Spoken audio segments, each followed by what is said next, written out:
So one, I want to welcome you all. Thank you so much for joining us today for the State Budget 101 presentation. We're really excited to learn together.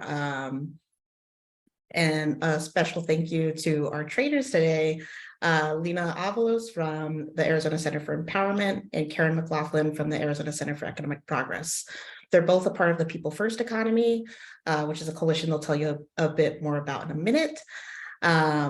There'll be some pauses in the presentation to allow for 2 to 3 clarifying questions at a time. It's packed full of information, so please drop things in the chat as they come up for you. And then we'll be able to pull some of those clarifying questions, get folks answers. And if there's anything we don't get to, we have our lovely experts here who you'll be able to reach out to and get those questions answered.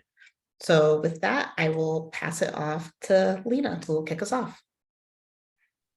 Great, thank you, Ariel. Hi, everyone. I'm so excited to be in community with you all, to learn about the state budget, and to do this training. So Ariel introduced us, but I think Karen and I can provide a little bit more about ourselves. So I can start. My name is Lena Avalos. My pronouns are she, her. I lead policy and research at our Living United for Change in Arizona, so Lucha, Arizona, as well as our C3 sister organization, the Arizona Center for Empowerment. And we're member-led grassroots organizing organizations working to build power, particularly around social and economic issues. And at the Arizona Center for Empowerment, that is where the People First Economy Campaign for Arizona is housed. It is a proactive revenue-raising campaign. Essentially, the goals of the campaign are to ensure that we're passing people-centered economic policies that better the quality of life for everyone in Arizona and increase economic opportunity, as well as ensure that the corporations and the rich are paying their fair share in taxes. So that is a bit about me. And a bit about me personally is I've been at ACE and Lucha for almost 3 years now. I came to the movement because my family is directly impacted by the criminal justice system. And I found heart and passion within economic policy work as I work to pass policies and create a world where more folks have access to resources and to economic opportunity. So I'm really excited to be here with y'all today. And Karen, I will pass it to you. You're muted, Karen. Yeah, the infamous words, you were muted. Good afternoon, everybody. I'm so happy to be here with you. I'm McLaughlin. I'm the Director of Fiscal Analysis for the Arizona Center for Economic Progress. We are associated with Children's Action Alliance, if you're familiar with them. And what we do is help to make sure that the funds are there to pay for the things that Lena just talked about, the things that are important for Arizona families, to build a future that works for all Arizona. Personally, I've been here almost 18 years. It'll be 18 years next month. Previous to that, I worked for the state of Arizona for 30 some years, working towards the end of that time, last half or so, in budget. So I have a lot of experience in budget, and now for 18 years, about 18 years worth of experience with taxes. Thank you. Great, thanks, Karen. Okay, so we're gonna start with some objectives. Also, I didn't put a slide for norms, but definitely want to see engagement in the chat. Ariel will be monitoring questions. Like as questions arise, we'll be stopping after sections to answer some questions. So please key them up in the chat. Please use reactions. Want to see and feel the energy in this space. I'm an organizer, so definitely like that community aspect is really important, especially with trainings like these that are very information heavy. We're going to learn a lot today. So the objectives for this space, the goal as we were creating this presentation is going to give a bit of an agenda rundown of kind of what we're going to cover today, but also what we had in mind and what we wanted folks to leave this space with as we were creating this presentation. So we hope that everyone will leave this space feeling more knowledgeable about what the state budget is, how the process works, and why it is so important to economic equity in our communities, as well as historical budget decisions that continue to impact Arizona's communities today. What was included in this year's state budget, our state budget for this year just passed a couple weeks ago, and also how communities can impact the process, how People First Economy has worked to impact this process that is not really transparent and accessible to the public. And lastly, solutions that the legislature and the governor must act on to move us closer to a people-first economy for Arizona. So how are we feeling about those objectives? Good? Can I get thumbs up? Can I get thumbs up reactions? A yes in the chat? All right, perfect. Okay, and with that, we can get started. So we're gonna start with the very basics of what is the state budget. So can folks, some folks put in the chat just one thing you know about the state budget, even if it's something small.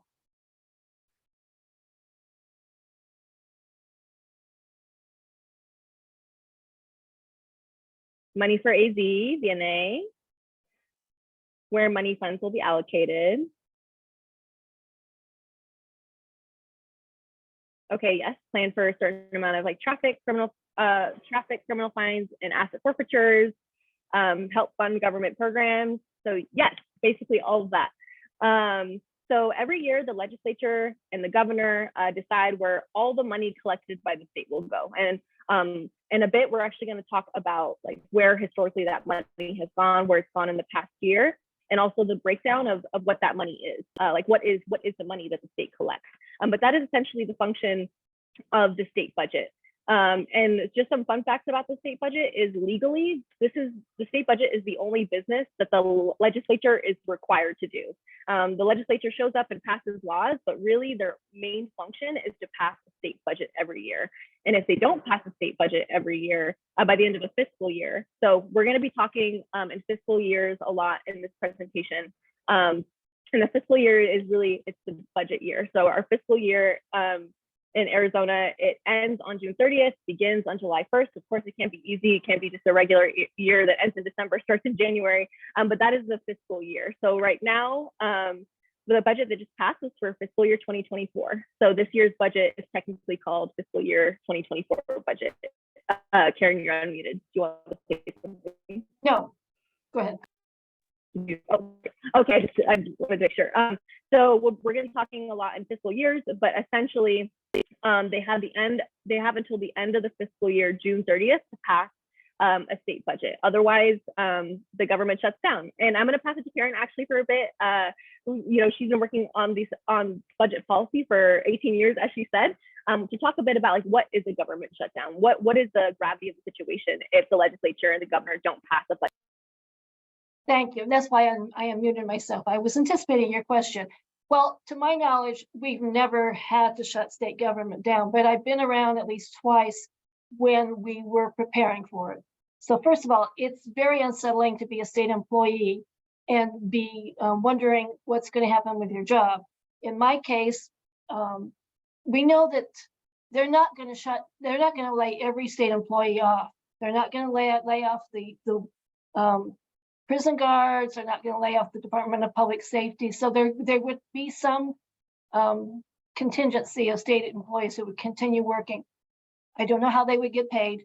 Hopefully they would be paid after the budget was passed. But for most employees, they were designated as being essential or not. So I wasn't essential, so I would have been sent home with no pay. And the same thing with the benefits and the services that the state provides. If you're getting cash assistance that was funded with general fund dollars or any other services, those checks may not go out. And if you are providing services on behalf of the state, you may do the work, but those checks might go out. So it's a very unsettling time. We hope that if that would happen and the legislature would eventually pass a budget, that they would fill in those holes, but we have fortunately never been faced with it. We've come very, very close. I have been told there was a time when they actually put something over the clock in the legislature because they were technically into the new fiscal year when they passed the budget. But that was back then. So there we are. Thanks, Karen. Yes, so like Karen said, if there's a government shutdown, that's like real people that are working for the state. Like my grandfather worked for like the Department of Water, like the City of Phoenix Water. Like there's there's folks who are actually working for the state that literally would not get paid if there was a government shutdown. And then there's government agencies that wouldn't be able to function correctly and provide the benefits and services to Arizonans that they need to. And that brings us to, like, what are these government services? Aaron, in the chat, when I'd asked the question of what is the state budget, you had said funding government agencies. So we're going to now talk about, like, what are those agencies? What is the government made up of in terms of agencies and public services? So there's many agencies and public services, too many to go through all of them right now. But I want to touch on some that probably y'all will know, and that have been funded, that are really the highlights of every state budget. They receive the most amount of money every year from the state budget. So we're going to go through some of those right now. So I know y'all know our public schools. We love our public schools. So our public schools are funded through the state budget, whether that's K through 12, public schools, our community colleges, or our 3 public universities, as well as infrastructure, right? So our roads, our bridges, our lakes and parks, when you're driving over a pothole and that hasn't been covered up yet and it messes up your tire, that's a budget decision, right? That we're not choosing, that legislators and elected officials are not choosing to invest in roads and infrastructure. There's also child safety. So our state foster care system, as well as child protective services. There's also corrections and public safety. So state prisons, not jails. A lot of jails are funded at the county level and controlled at the county level, but state prisons. Also, the state sometimes will subsidize private prisons, unfortunately, as well as state troopers, state police. We also have health services. So our state Medicaid program, our state public health insurance program called Access. And we also have some state hospitals that aren't run by corporations, they're funded by the state that serve access recipients. And then we also have our social services that are primarily funded through funding for the Department of Economic Security. That's how they're administered. And these vary in terms of what they are, but the function really is to help families and Arizonans who are facing financial instability. So with SNAP and TANF, those are programs that are meant to get assistance directly into the hands of people to be able to afford food. We have childcare assistance so that folks can afford childcare, and we also have things like unemployment assistance for when folks lose their job. And this is all based on income level through the Department of Economic Security, so that families who are facing financial hardship and who do not make enough money to afford these things can receive direct assistance from the state. So we've gone through, like, what the state budget is, basically the state budget funds our government, what the government is, right? These agencies make up our government. And now we're going to talk about how a state budget gets passed, because the process isn't as simple as a regular bill getting passed. So if y'all went to the previous Instituto training, the legislature 101 training, I'm sure y'all did how a bill gets passed. And the state budget isn't your average bill. It's a process that isn't really accessible and open to the public and to community. And so we're going to go through kind of like what this process looks like to pass a budget every year. So the first piece of this being the people that have the most power over the state budget are going to be our governor and the state legislature, and particularly in the state legislature, the House Speaker and the Senate President. So right now we have a Republican-controlled legislature with House Speaker Ben Toma and Senate President Warren Peterson, and we have Governor Katie Hobbs. So at the beginning of every year in January, the governor typically will release their executive budget. Essentially, it's a wish list of everything that governor's administration would like to see in the state budget. It gives people and community kind of a lay of the land of where the governor's priorities are, and it gives the legislature also a lay of the land of where the governor's priorities are, as the legislature will have to negotiate with the governor, because as the governor is at the top for the starting point, the governor is also the ending point. So the governor will release their executive budget, and then all throughout legislative session. So typically our legislative session is from January all the way up until May, or until they pass a state budget. The legislature will go through negotiations, and they'll determine their own policy priorities. So again, really, the folks with the most power at the state legislature are going to be the majority party, which are the Republicans. So all year they'll be in negotiations, right? And these aren't public negotiations. They're closed door negotiations. They're not open to people. And they happen between within the party, within the Republican Party, within the Democratic Party, with each other. I have the negotiations little clipper as purple because that negotiations, the bulk of those negotiations this year have happened with Governor Katie Hobbs, who's a Democrat, and then the leaders of the House and the Senate, which are Republicans. So within their priorities, they met somewhere in the middle and created a state budget and passed it a couple weeks ago. So once they go through negotiations, they go through these closed door negotiations, the legislature will introduce the budget bill. It will go through the Appropriations Committee, and then it will go to the floor for a full vote for each chamber. And then it will go back to the governor for a signature. So again, really for this process, like we need the legislature, we need the governor. Like these are the power players for the budget. And this is how a budget is passed basically every year. And like to speak to the piece of where are the people, like where do people come in terms of public comment, in terms of ensuring that the state budget is prioritizing community. It's really not a transparent process. I think it's something that we as a state, we as like a democracy need to work on how do we make budget processes more transparent and accessible. Because really the state budget every year gets passed within less than a week, less than a working week. And it really does not give folks the opportunity to talk about what is important to them in the state budget. And from there, we're going to move on to the next section, but want to stop for any questions that want to be uplifted in the chat. Ariel? I don't think I see any. Yeah, and we haven't had any yet. Okay, great. So then we're going to talk about now, like, why is the state budget important, right? We're going to, I just talked about like how we need more community members, more real people impacting the process so that the state budget is reflecting what's important to folks. But why is it important to us? Why should it be important to community members? So Karen, I'm going to pass it over to you. Thank you. So the state budget or any budget tells a story. It tells you what the state values, probably more now what the legislature and the governor value than maybe what the people value, but we're going to change that in the future. So let's take a look at the story of the budget, what it looks like today is telling us. So our state budget for this current year is Lena explained, our fiscal year ends on June 30th, but this is for the current year, is $63.3 billion. Big numbers, and these numbers on here are all billions. And you can see on this pie chart, 46% of the money comes from the federal government. There are a lot of state agencies that use federal funds. Access is using state or federal Medicaid money.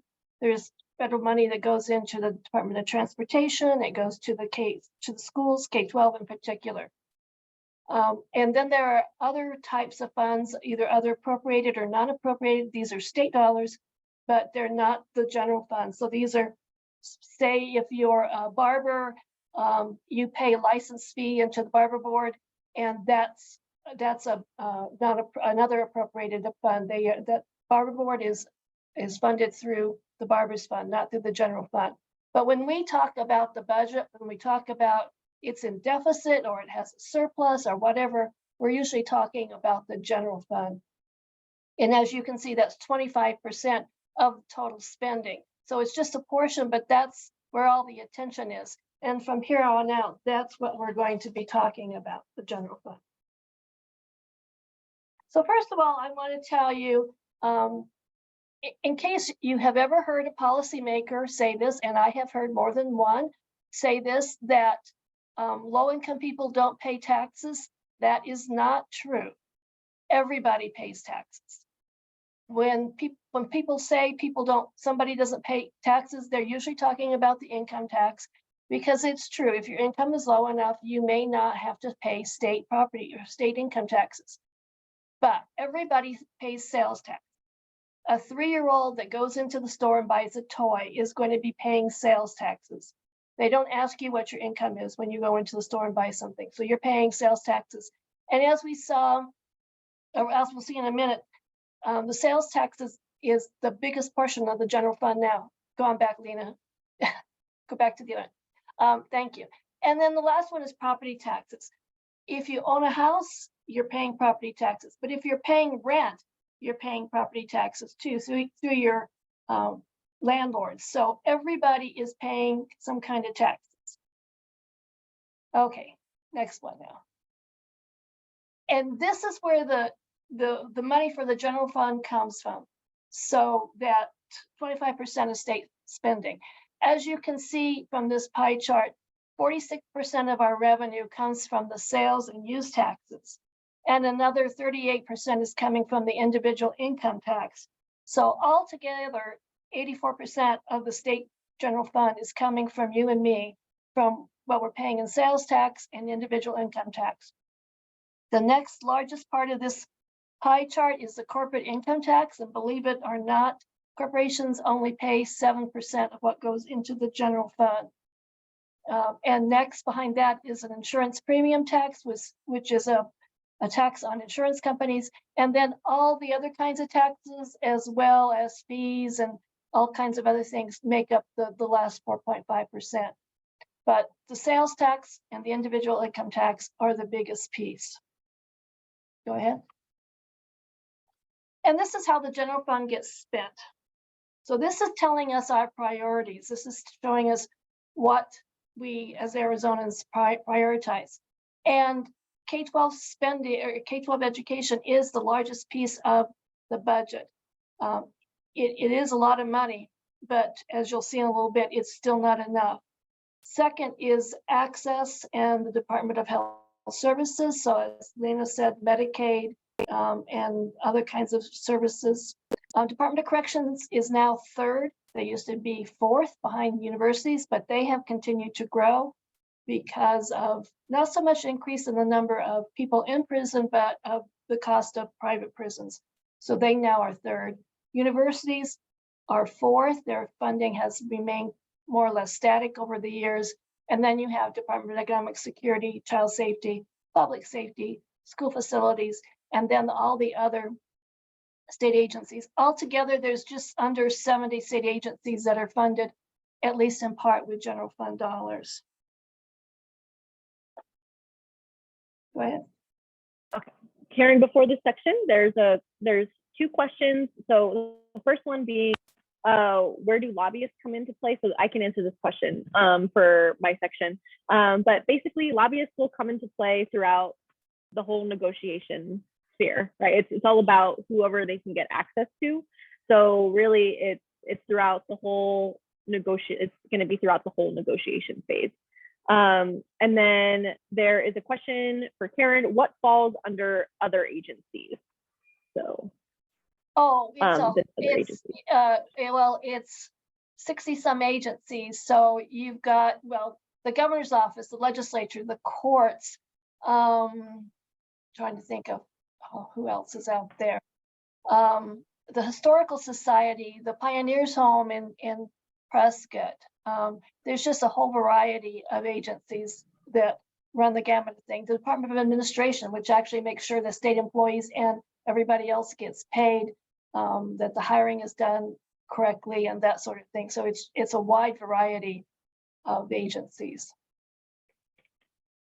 Thanks, Karen. Okay, so we're now going to go into the history of the state budget. So like Karen said earlier, the state budget tells a story. Like I like to think of it like that. It tells a story of who and what we're prioritizing. And we're going to talk a bit about what has that story been for the past, especially the past decade, for the past 30 years, that has brought us to this point now where our K-12 schools are severely underfunded, where we're in an affordable housing crisis, where we have the third largest affordable housing crisis in Arizona. So we're going to talk about four top lines about the history of the state budget, mostly going back to, we're going to go back all the way to 1990, but particularly from 2007 to today, following the Great Recession. And that first top line is going to be consistent tax cuts and credits have Arizona headed to a fiscal cliff in 2024. So Karen, I'm going to let you take this top line, talking all about taxes and tax cuts and how the precarious revenue situation that we're in, right? All the things that we want to fund that we know that communities deserve to have funded within the state budget. We can't do that if we don't have enough money. So Karen, go ahead. All righty. So this lovely chart is showing you the impact of tax changes since 1990. So there are some places in here where there's a little bit of an increase, but starting in 1995, the cuts overcame the tax increases. So this is cumulative. And you can see it's been a steady step down. The 3 years in the middle there where the red line goes back up, that's the year that the legislature sent to the voters the question, do you want to increase the sales tax temporarily to keep us from having to cut state services any more than they already had? This was in the middle of the Great Recession, and we had state budgets were being cut right and left. State employees were being furloughed. Even the CPS workers that were going out investigating child abuse and neglect cases were being furloughed. It was a very difficult time. So they asked the voters if they would agree to a temporary sales tax, and they said yes. But believe it or not, even during that time, even during the middle of the recession, the legislature was still passing tax cuts. And that's why you see once that 3 years is over, you see that the tax cuts were greater than they were before the 3 years of the temporary tax. So today, counting inflation, we are less, about $6 billion than we would otherwise be if the legislature had not continued down this road of cutting taxes. Great. And so the second point to talking about taxes in our tax code is that our tax code has been designed to disproportionately benefit the wealthy and corporations. So tax cut after tax cut, a lot of those tax cuts really only benefit the wealthy. A lot of tax credits that are passed really only benefit the wealthy. And there's been policy decisions made for the past 30 years that have brought our tax code to the point where it is disproportionate and it's regressive. And to the point where we can't even raise taxes if we need to. If we need to get to a point where the state needs more money, it is almost politically impossible to raise taxes. If we want to raise taxes at the legislature, it requires a supermajority. It requires at least 2/3 of all members in the legislature to raise taxes. And that was a bill that they passed. They said that a supermajority of legislators should need to okay a tax increase, but a regular majority can okay a tax cut. And then same thing now at the ballot, if say citizens want to run an initiative, a citizens initiative to raise taxes, then that also now has to pass by a supermajority. But Karen's gonna go through a bunch of lovely charts about what our tax code looks like right now, the impact that it has on our communities and working families, and how we got to this point of such a regressive tax code. Okay, this is one of the most popular charts.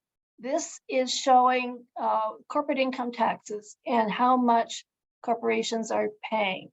And as the title here says, 71% of Arizona corporations pay the minimum corporate income tax, which is $50 a year. It's been 50 years for a long time, and 71% of the corporations are paying it. So there are corporations that are paying more, but you can see there are much fewer than those that are getting by with paying just the minimum. We've tried to increase the minimum in the past, and so far we haven't been successful, but we keep trying. And then this chart is showing you a little bit more about what I talked about earlier. All Arizonans pay taxes. So the pie chart on the left is people with the lowest incomes, the lowest 20%, which is an average of $11,900. And then on the right, it's the top 1% with over $1 million in income. And as a percentage of their income, so not dollar amount, but per percentage, the lowest income are paying more than twice the amount in taxes than the top 1%. So those at the bottom 20%, they're left with 86% of their income after taxes, while those at the top are left with 93%. That's what's making us a regressive tax state. That's what is hurting everyday Arizonans, because the bulk of spending and the support for state government is falling on the shoulders of those who least can afford it.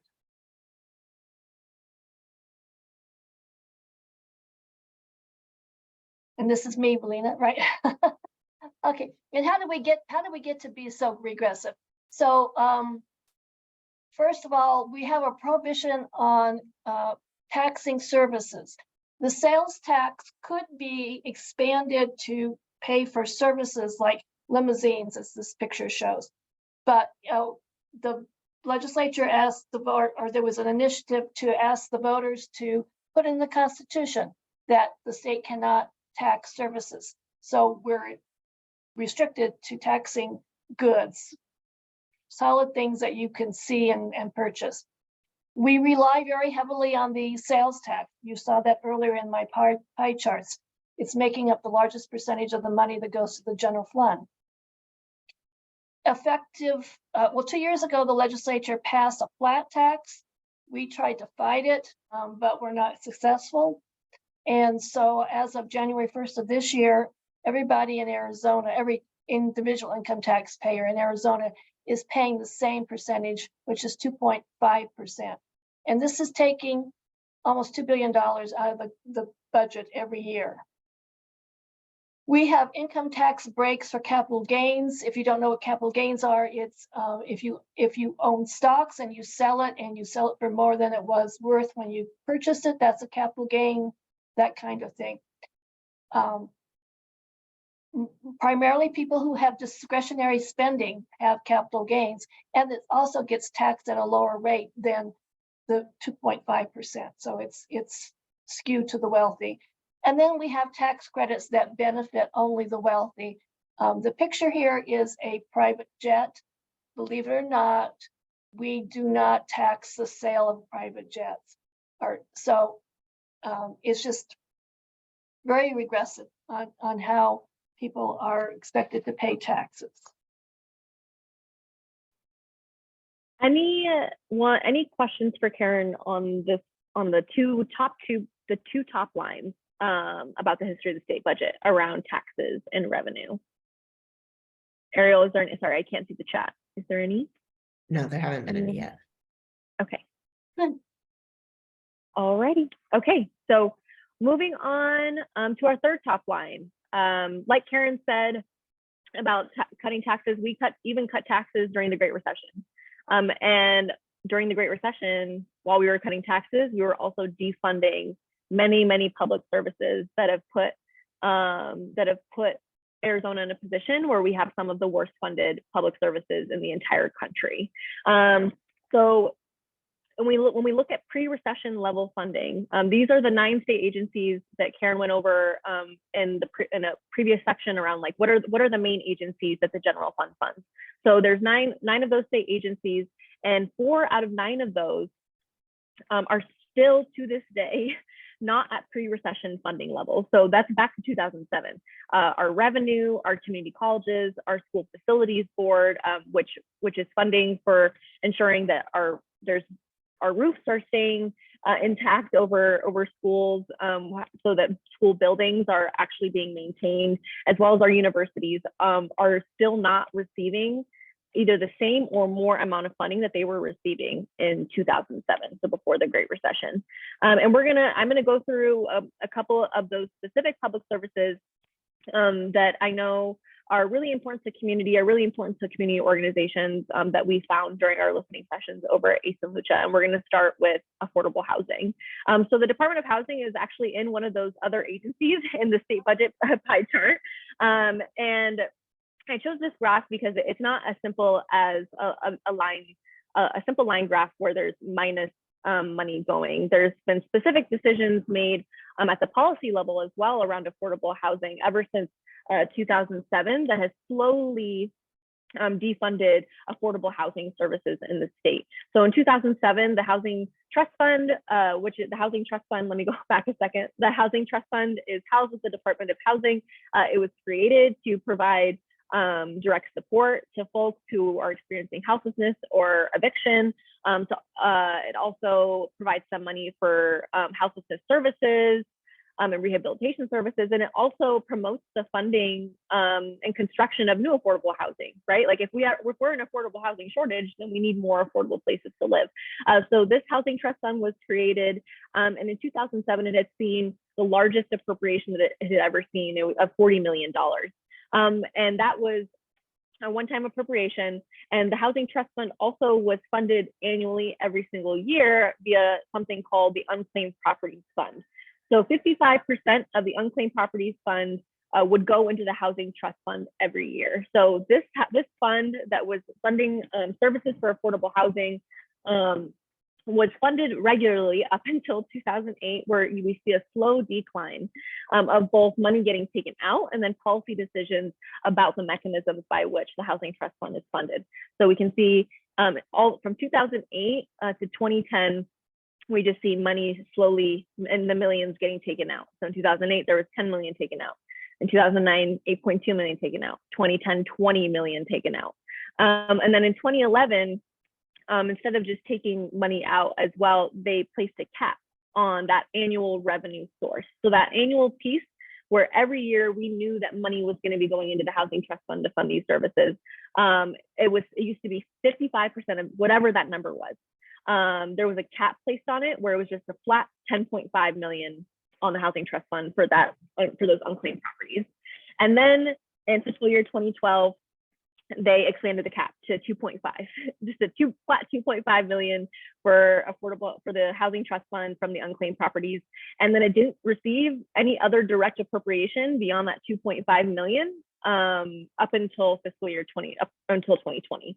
So from 2012 to 2019, there was just a stagnant 2.5 million for affordable housing, so that Housing Trust Fund. And thankfully, in recent years, in 2020, and then in 2020, fiscal year 2023, we're seeing increases in funding for affordable housing. And that speaks to community groups also putting pressure on politicians and emphasizing the need to fund affordable housing services for communities. So in 2020, there was a $15 million appropriation to the Housing Trust Fund. And then in 2023, there was a $60 million appropriation to the Housing Trust Fund. And we're going to get into this a bit later. I'm so proud to say that this year there was the largest appropriation in Arizona history for affordable housing. But before we get to the good stuff, we still have some of the history to go to. So now we're going to talk about higher education. So community colleges and universities. So universities also took a really, really big hit in the years following the Great Recession. So this chart details the total. So we have a number of community college districts right there by county, Maricopa, Pima, there's others as well. And now, so this blue line is the total spending, total state aid for all community colleges in Arizona. And then I also highlighted Pima and Maricopa because they took the biggest hit out of all the community colleges districts throughout history. And they also are the largest. So the largest community colleges districts, they serve the most amount of students. So we see state aid slowly declining over time, just like affordable housing. It wasn't in one fell swoop, how it was just, let's take all the money away. It was decisions made over the course of years to take money, to slowly not appropriate as much money to these services or straight up take it away. So for both the total and for Pima and Maricopa, we see like it slowly decline. And then from fiscal year 2011 to 2012, we see a very, very large decline in funding. And then in fiscal year 2016, the state aid for Maricopa and Pima County Community College districts hit zero money going towards those districts. And thankfully, funding is slowly increasing, but like I pointed out in the chart, funding for community college is still not at pre-recession levels. And then we can go to universities as well, and this is per student funding, where we see it slowly decline, and we see it kind of teeter up and down, back and forth, and it's on its way up again. But again, we're still not at pre-recession levels of funding for universities. And this impacts tuition costs. This impacts the accessibility of higher education to folks, and the fact that tuition is way out of reach for so many. And lack of state funding definitely impacts that. So we're going to go to the fourth top line now, specifically around K through 12 education. This is a very nuanced subject. It's more nuanced than just it being the biggest piece of the pie on the general fund pie chart. So Karen, I'm going to hand it to you to talk about K through 12. Thank you. If you remember a few slides ago, Lena showed us a chart about the increases or lack of increases state agencies have received since before the recession. And if you recall, the K-12 section of that chart showed they have received over $3 billion in state funding since the recession. So why do we say that K-12 funding is not where it should be? Well, it's because it's how you look at the spending. We look at the spending based on the number of students in school and then adjusted for inflation, because our state law actually says that the legislature must increase state education funding for inflation. So as you can see here, we are just barely getting back up to where we were before the recession hit. And these dollars we're looking at here are the combination of state and local funds, because K-12 funding, as Lena said, is complicated. Most school districts receive funding both from the state and from the local property taxes that they collect. So it's a combination. So it goes back and forth year after year. So we combine them together so you can see the impact there. And depending on what you're looking at and what you're actually measuring, Arizona ranks near the bottom in every category compared to other states, whether it's teacher pay or per student funding or anything like that. We are near the bottom. So while it's good that these numbers are going up, we are not there yet. A few things that have happened since 2007, 2008 is we no longer pay for full day kindergarten. Many schools still offer full day kindergarten, but they are taking that money away from something else that could be spent on. We used to have early childhood education for kids in low income districts. We no longer offer that. At one point, the legislature suspended the statutory requirement that they increase the formula for inflation. It took a lawsuit to have that reversed, and we're still seeing the impacts of that. And as Lena said, we also are not funding building renewal at where we should be. There used to be another formula that was in place. The legislature repealed that and put into place a grant program which pays less than what the formula provided and is also the subject of a lawsuit. So a lot of the funding that has come back to the education is due to lawsuits, unfortunately. The other thing I just want to mention real briefly is you may have heard about something called the aggregate expenditure limit. This is a limit that is put on district schools, not charter schools, but district schools that even if they have the money in the bank, so to speak, if you add up all the districts across the state and that money, that amount, is greater than this archaic formula that is based on spending in 1980, the schools would have to cut their funding. The legislature this year, and one of the good things they did was they allowed schools to exceed that limit for next year already. They have to deal with it every year, and they were able to pass it this year in I believe in March, and then they did it again this year for next year. So we won't be facing that, and our schools won't be facing that uncertainty as they were before. The other thing that's on this chart is the rollover. This was done at the time of the recession, and what they did is actually delay paying school districts from one year into the other. It's like if you're paying your rent or your mortgage and you're paying it, usually pay it on the end of the month. If you pay it like by the 5th of the following month, you have a bit of time to bring in more revenue, and that's what the state did. Only they went back to like February, so they were shorting the schools about $5 or $6 months at the very beginning. So there still owes a little bit on the rollover to date. So that's why we say that they're not fully funding K-12 yet. Okay. Great, thanks, Karen. Okay, so does anyone have a question on any of the top lines? Anything we just went through? We could even go back to the earlier sections as well, if anyone wants. Are there any questions? Feel free to put in the chat. Ariel, anything? No? Yes, so there's one going back to what corporations pay. Just confirming that they pay $50. That's the minimum corporate income tax. Yes, if you would fill out a corporate income tax form, it takes you down to the bottom. And if your calculated tax, so it's your taxable income times the rate is less than $50, you have to pay $50.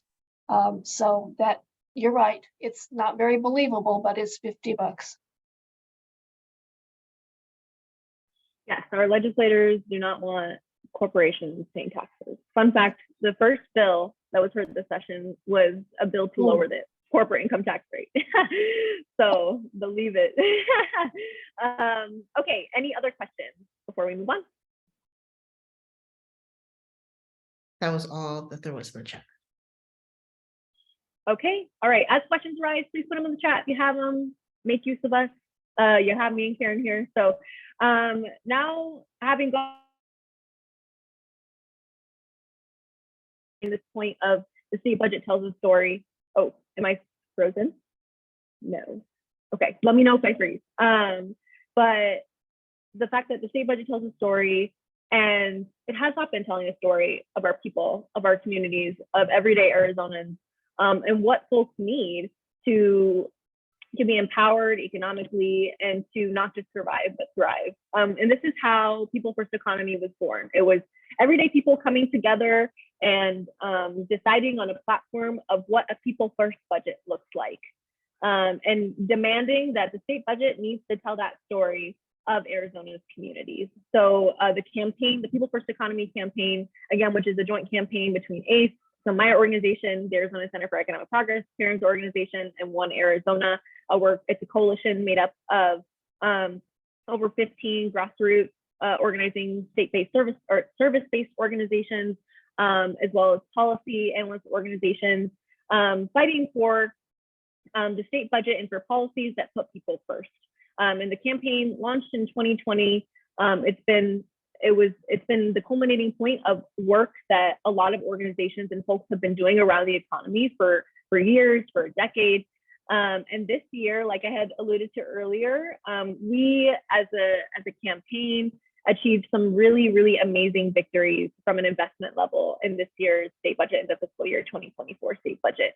And before going into like what was in this year's state budget, I want to talk a bit about how we bring community into this process, how we put people into this process that was created and designed and is continued to be created and designed so that people can't participate, so that people can't use their voice to impact the process. So that is a really big goal that we have as a campaign, as a coalition, to put people not just at the center of the policy, but at the center of the process of how the state budget is passed. So this is the same flow chart that I went through earlier at the very beginning of the state budget, except there was the clip art, and I did this again with pictures of real people, of people within the coalition, and how we made this happen and how we fought for our victories. So we know that the governor holds power over the state budget. So we requested a meeting with her and told her what our budget priorities were. And for this year, our budget priorities were affordable housing and access to higher education. We also know that the state legislature holds a lot of power over the state budget. So we're not lobbyists. Our members aren't lobbyists, they're everyday people, but we request meetings with these lawmakers to tell our stories, and to talk about why these public services, why affordable housing and affordable higher education is so important, and why they need to be funded at certain levels. And then during the negotiation process, we held a coalition-wide advocacy day, where we turned out over 150 people to the Capitol. It was hot. It was a hot day, but it was amazing, where we met with a third of the legislature, so 30 lawmakers, to talk about $150 million to the Housing Trust Fund. So restoring funding to the Housing Trust Fund, making that funding even higher to address our affordable housing crisis, as well as investing in higher education, investing particularly in tuition assistance. Expanding the amount of folks that can get free college paid for at any of our public universities. So, and then finally, once the bills were introduced and we saw our People First Economy line items in there, we gathered our members, we phone banked, we asked lawmakers to please ensure that they're prioritizing our priorities. So that $150 million and the $40 million for tuition assistance for free college. And then the budget passed with our things in it, and it goes back to the governor. And we were really excited to stand in coalition at the governor's budget signing ceremony. So just wanted to go through this process of the fact that we need to be bringing people into the process at the center of policy, as well as at the negotiating table. We need to have a seat at the table, as Karen went through. Like, this is our money. This is the people's money, and it needs to be a people's budget. So now we're going to go through what was in this year's state budget. So there's some things that were really, really amazing in there, some things that were omitted that we needed action on that weren't in there, some things that are a little iffy. But I want to go through some really good economic things that were in there. Like I said, around housing, our ask as a People First Economy was $150 million to the Housing Trust Fund. And we got that 150 million to the Housing Trust Fund, and actually we got even more than 150. We got 225 million towards housing and homelessness services in the state total. That is the largest investment in affordable housing that the state has ever seen. And it happened because of community. And also want to talk about higher education, how we got $40 million. We doubled the amount going towards, it's called the Arizona Promise Program, which provides free college and fees, free tuition and fees for certain individuals whose family reaches a certain income level for assistance. So 10,000 more students are going to be receiving free college and fees to any of Arizona's 3 public universities, which is super amazing. So there's this tree. Ariel will be sending a recording of this training, so feel free to go back and look at the tree. I know some other parties of the Arizona Center was expanding kids care. There was $5 million to expand kids care to, I think, 12,000 more kids, 10,000? Yeah, 12. Okay. 12. So, okay, so 12,000 more kids are going to receive free health insurance, which is amazing. There's things for the environment. There's other direct support, like food banks, additional SNAP money. So please feel free to go back and look at this tree. I'm just looking at the amazing work that community groups and community members have accomplished through this year's state budget. And of course, I'm an organizer, so we're going to end on what's the work ahead, right? Because this budget wasn't perfect. Like, we got some really amazing things in there, but it by no means means that it was a perfect budget. And there's some really serious things that we need to continue working on as community groups, as directly impacted Arizonans, and that we need our lawmakers and the governor to continue working on. So we're going to talk about what's the work ahead, because we want more than a people first budget. We want a people first economy. We want an economy that's rooted in valuing people over profit and empowering our workforces, and redistributing wealth and investing in education. So we're going to go through now a couple things that are real threats, or that the legislature absolutely needs to address in coming budgets, and especially next year, in the coming years. So first, we're going to talk about private school vouchers. So Karen, I'll hand it to you. Thank you. So empowerment scholarship accounts, ESAs, or vouchers as we call them. This is state money that goes to an account that allows any student in Arizona who's eligible to go to school in Arizona can receive this money, and it can be used for a variety of things, including going to private school or being homeschooled. So it's state dollars going to places that state dollars have not gone to before. And if you have been listening to the news this afternoon, you may have heard the Department of Education commenting that they are estimating ESAs are going to cost us $900 million next year. Now, their claim is that this is actually a savings to the state because most of the students who are taking advantage of ESAs are students who are coming out of the public school system. But they did not provide us with that information.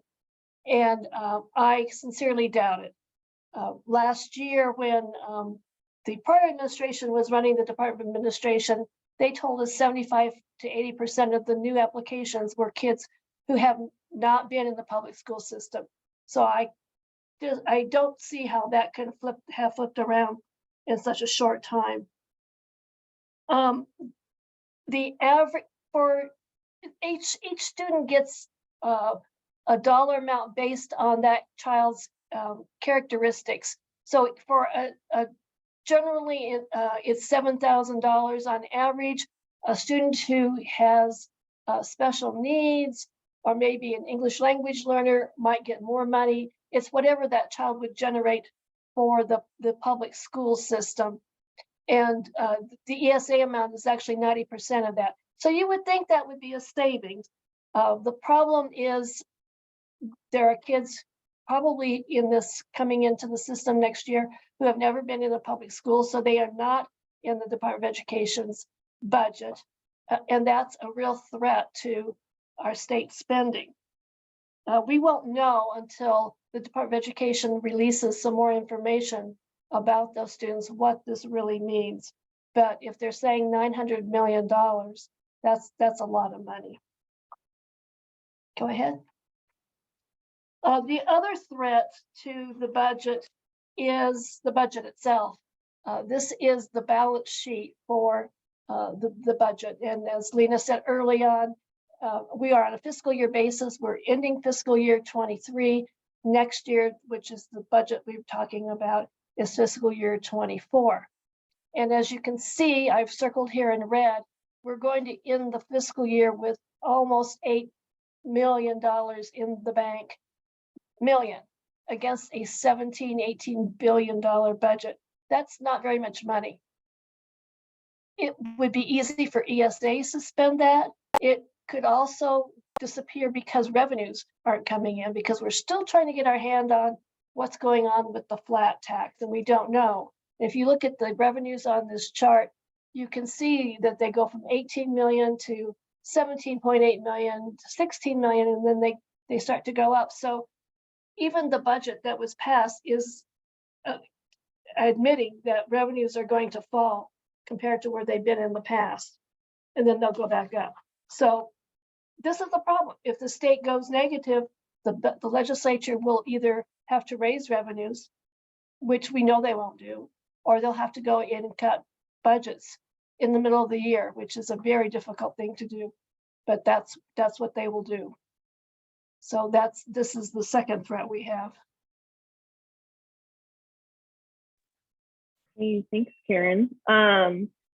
Did you want to do this one? Or no, I can do it. It's you, Lena. So, okay, that's me. Okay, so we're going to end on what is the work ahead? Like, we know that this is the reality of the situation. This is the reality of the revenue situation, of some revenue, of the situation of some problematic programs like ESA. So what is the work ahead for folks who care about economic equality and equity in Arizona?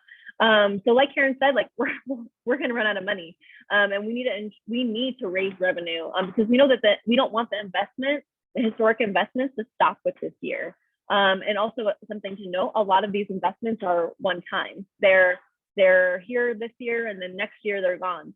So we as a state, it's a fact that we need to raise revenue. We need to raise taxes, and we want to ensure that those taxes are being raised equitably. So what I mean when I say equitably is, like Karen, we went through throughout this entire presentation talking about how our tax code really has been designed to benefit the wealthy and corporations at the expense of our working families. So we need to pass more tax policy that does not do that, that ensures that that corporations and the rich are paying their fair share. We also need to roll back or cap ESAs, like Karen had said. So there needs to be something that's done about ESAs especially from a revenue perspective, how it's going to be a projected almost $1 billion cost to the state. And then we need to continue on passing policy solutions like paid family leave, like workforce protections, like access to healthcare, access to childcare, and ensure that public funding for public services is not being cut, and that we're continuing to invest in these services as well. And then, of course, we have the practice piece. Like I said, the legislature is red, right? So we will be on the defense. We also need to protect from bad things. We need no more tax cuts for the rich and corporations. Like I mentioned earlier, the first bill that was heard this session was a bill to decrease the corporate tax rate. 71% of corporations only pay $50. Like I cannot emphasize enough how ridiculous that is. And like Karen, like we've been saying, the state's running out of money. We shouldn't be cutting taxes, especially taxes that really only benefit the wealthy. There was a measure put forth this year that would just automatically cut taxes every time there was a budget surplus. And Karen, I don't know if you know off the top of your head what the tax benefit of that tax cut would have been for someone in a lower income bracket versus a millionaire. But it was pretty lofty. It was like in the, I don't know the dollar amount, but it's probably not enough to fill up your car with gas one time if you're in the low end. Right. So we need to continue protecting against tax cuts for the rich and corporations. We also need to ensure we're fighting back against anti-worker policies. Ever since Prop 206 passed in 2016, we raised the minimum wage. We got paid sick days and paid sick leave. Really, the legislature has been really on anti-worker policies. So we're continuing to fight against anti-worker policies, against policies that threaten wage levels and benefits and safe working conditions. And then again, we need to just ensure that there's no budget cuts for our critical public services. So this is the work ahead, and I think we would love, I think People First Economy would love for more folks to join us, whether you're just someone who's passionate about the work, or if you're someone that represents an organization. There's contact information here. So if you're an individual and you're interested in joining the PFE fight from a volunteer level, there's an email here, Alexis@lucha.az. If you represent an organization and you want to join the coalition, the more the merrier. We're always looking for new coalition members to bring more people's power to the movement. There's Stephanie@luchaaz.org. And then there's also, please stay up to date. Sign up for the AZ Center newsletter. I get it. It's even helpful for me as a policy person.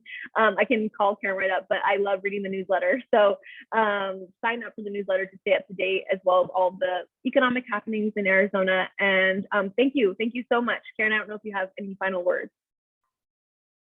No, I'm just looking at the comments for the first time now that I'm not presenting, and thank you all for your comments that I find encouraging, and I'm sure that Lena does too, to know that people are catching on what's we're saying. And I hope to see you down at the legislature next year, or later on this month, depending on what's going on.